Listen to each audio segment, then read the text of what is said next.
I'm frequently amazed every time pay talks come around, especially in the mining industry. What do we hear? We hear possibility, probability, inevitability of a strike. Why should there always be a strike? It's ridiculous. And the same thing is happening again this week as the latest round of talks in the platinum sector started.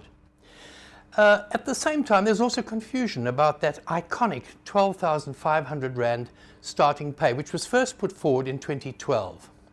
Now, these demands come from mandatory conferences.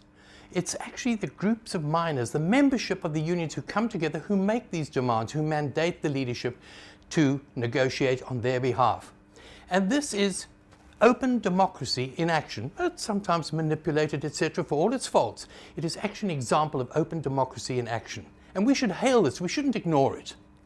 Now, the other thing we need to get clear is that a miner is not a miner is not a miner. There are different jobs on mines. There are jobs above ground and underground in the Stygian depths, and there are different skills and different rates of pay as in any industry.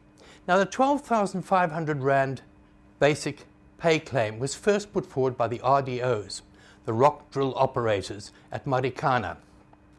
And of course, it was immediately taken up by other underground workers, some of whom were earning 5,600 Rand a month or even less, 4,500 in some cases.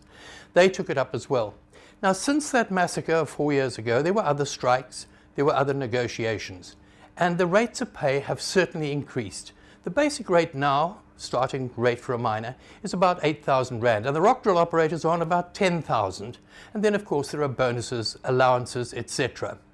And this is what is being negotiated now, especially with the exchange rate level of the Rand against the dollar. There is an argument that the mining companies, while pleading poverty, may in fact be able to afford that sort of level of pay. Anyhow, we shall see what happens. According to the Association of Construction and Mine Workers Union, AMCU, it will be better this time.